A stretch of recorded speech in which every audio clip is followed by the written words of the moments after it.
मतलब? देखो ना, जब देखो डांटते रहते हैं। अभी भी घर सबके सामने मुझे डांट दिया। हर बात के लिए मना करते रहते हैं, ये ना करो, वो ना करो, यहाँ नहीं जाओ, वहाँ नहीं जाओ। इत्तेफाक से मेरे अब्बू भी ऐसे ही हैं। मुझे तो ऐसा लगता है दुनिया के सारे अब्बू एक जैसे होते हैं। सही कह रहे हैं आप। ना कहीं घूमने लेकर जाते हैं और ना ही कोई मेरी फरमाइश पूरी करते हैं। सिर्फ संडे के संडे देखने को मिलते हैं, वरना सुबह जाते हैं और रात को हमारे सोने के बाद आते हैं। दूसरे बच्चों के पापा उन्हें महंगे महंगे खिलौने और चीज़ें दिलाते हैं। मेरे अब्बू तो बस मुझे उम्मीद ही देते रहते हैं। जी हाँ, आपने बिल्कुल सही कहा। दुनिया के सारे अब्बू एक जैसे ही होते हैं। वो खुद से ज़्यादा अपने बच्चों और फैमिली का ख्याल रखते हैं। क्या आपने कभी ये सोचा कि क्या उनका दिल नहीं करता होगा कि वो भी घर में रहें, सुकून से बैठकर आराम करें? पता नहीं, शायद चाहता तो होगा। और जहाँ तक बात है आपकी फरमाइशों की, तो उनकी सैलरी ही इतनी कम होती होगी कि वो चाह कर भी आपकी फरमाइशें पूरी ना कर पाते हों। हो सकता है हमारी ज़रूरतें पूरी करने के बाद उनके पास इतने पैसे ही ना बचते हों कि वो हमारी फरमाइशों को भी पूरा करें। मैंने इस तरह से कभी सोचा ही नहीं। और जहाँ तक आंखें दिखाने की बात है, तो ये भी उनकी मजबूरी है कि उनकी ड्यूटी है कि वो हमें हमेशा बुरी बातों से रोकें और अच्छी बातों की तरगीब दें। अच्छा फैजान भाई, ये बताएं, आपकी ज़रूरतों में कोई कमी आई हो? नहीं तो बिल्कुल भी नहीं। कभी ऐसा हुआ कि आप बीमार हुए हों और आपके अब्बू को आपकी फिक्र नहीं हुई? हमारी बीमारी में सबसे ज़्यादा परेशान होने वाले हमारे माँ बाप हैं। आपके अब्बू छोड़कर कहीं घूमने चले गए हों? नहीं तो कभी नहीं। कभी ऐसा हुआ कि आपके अब्बू ने खुद तो कुछ अच्छा खाया और आपको ना दिया हो? कभी नहीं। अगर कोई अच्छी डिश कम होती है तो वो हमें दे देते हैं और कहते हैं तुम खा लो, मेरा दिल नहीं चाह रहा। अगर ये प्यार नहीं है, मोहब्बत नहीं है, तो फिर क्या है? माँ और बाप दोनों ही मोहब्बत करते हैं, लेकिन माँ की मोहब्बत नज़र आ जाती है और बाप की मोहब्बत को महसूस करना पड़ता है। मैं कितना गलत सोच रहा था अपने अब्बू के बारे में।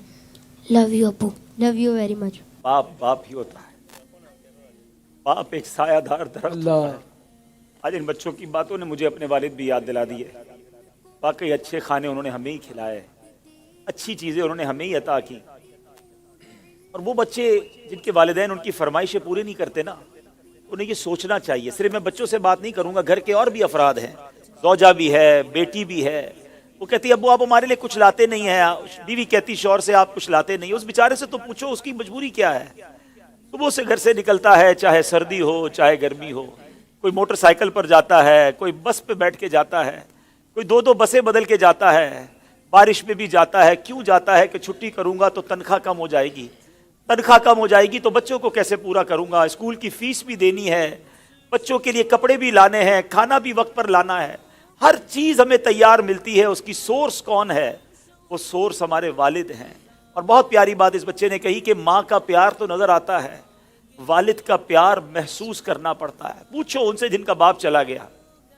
वालिद एक सायादार दरख्त है। कभी दरख्त को देखा आपने? इसके ऊपर के पत्ते गर्म होते हैं, वो सारी धूप अपने ऊपर सह लेता है और उसके नीचे अपने बच्चों को छांव देता है। मगर लोग बाज़ औक़ात अपने वालिद की कदर नहीं करते, अपने वालिद से उलझते हैं, अपने वालिद को बुरा भला कहते हैं। याद रखिए, मेरे आका फरमाते हैं, इसका मजमून यह है कि वालिद की रिजा में अल्लाह की रिजा है और वालिद की नाराजी में अल्लाह की नाराजी है। कभी अपने बाप को नाराज मत करना। अगर वो बूढ़े हो गए हैं तो अब तुम्हारी बारी आई है, उनकी खिदमत करो। उन्हें यह एहसास दिलाओ कि अब मेरी बारी है आपकी खिदमत करने की। हम अपनी माँ को तो कह बैठते कि माँ मैं तुमसे बहुत प्यार करता हूँ। मैं सारी दुनिया के बच्चों से पूछता हूँ कि कब अपने बाप को कहा था कि अब्बू आई लव यू, वालिद साहब मैं आपसे बहुत प्यार करता हूँ। आप दुनिया में आज मैं जो कुछ हूँ अब्बा जान मैं आपकी वजह से हूँ। यहाँ तक पहुंचाया मुझे आपने है। अरे जिसने उंगली पकड़ कर चलाना सिखाया, जिसने हर मुश्किल में कहा घबराना नहीं, मैं तुम्हारे साथ हूँ। कहीं फंस जाता था तो अब्बू के पास आता था, वो कहते बेटा मैं संभाल लूंगा। अब वो जब चले गए अब पता चलता है कि कौन है जो संभालेगा। बचपन और बुढ़ापा बराबर होता है। जब हम छोटे थे हमने बड़ी जिदें की, हमने बहुत अपनी बातें मनवाई।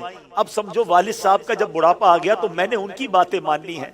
उनकी गुस्से को बुरा नहीं मानना, उनके टोकने को बुरा नहीं मानना। कभी बाप का दिल मत दुखाना। ये मत कहना कि आपको नहीं मालूम। अरे उसे कहते हो कि नहीं मालूम जिसने हमें चलना सिखाया, जिसने हमें खड़ा होना सिखाया, हर मुश्किल में जिसने हमारी मदद की। खुदारा मैं सारी दुनिया के बेटों से, सारी दुनिया की बच्चियों से, सारी औलाद से गुजारिश करता हूं, अगर तुम्हारे वालिद जिंदा हैं उनको खुश रखना। और बूढ़े हो गए तो अब एहसास दिलाओ उनको कि अब्बू जान आपने बड़ा काम किया हमारे लिए।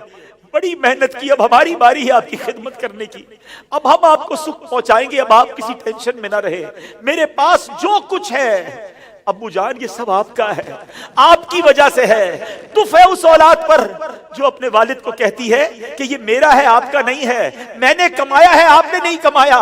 یہ کبھی مت کہنا میرے پاس جو کچھ ہے، جو شرافت ہے، جو عزت ہے، جو دولت ہے، وہ سب کچھ ماں باپ کی وجہ سے ہے، وہ والد کی وجہ سے بالخصوص ہے۔ اپنے والد کو بڑھاپے میں خوشی دینا، اور جن کے ماں باپ چلے گئے اب ان کے لیے خوب ایصال ثواب کرے، ان کی قبر پر جایا کرے، وہاں دعائیں کیا کرے، بڑی پیاری دعا ہے۔ آؤ آخر میں مل کر ہاتھ اٹھائیے، اپنے ماں باپ کے لیے جو قرآنی دعا ہے وہ کرتے ہیں۔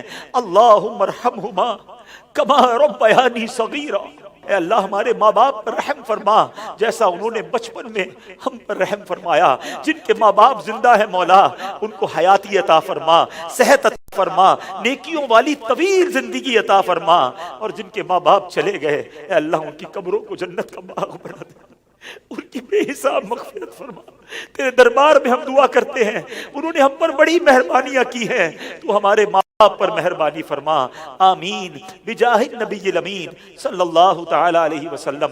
میں ان بچوں کا شکریہ ادا کرتا ہوں، امید ہے کہ آج آپ کے اس سیگمنٹ کی وجہ سے کئی بیٹے اپنے ماں باپ بالخصوص والد کے قریب ہو جائیں گے۔ اگر کسی نے باپ کا دل دکھایا ہے آج ہی جا کے معافی مانگ لو، ان کے پیر پکڑ لو، کیونکہ والد راضی تو رب راضی، والد ناراض تو رب ناراض۔ جنت میں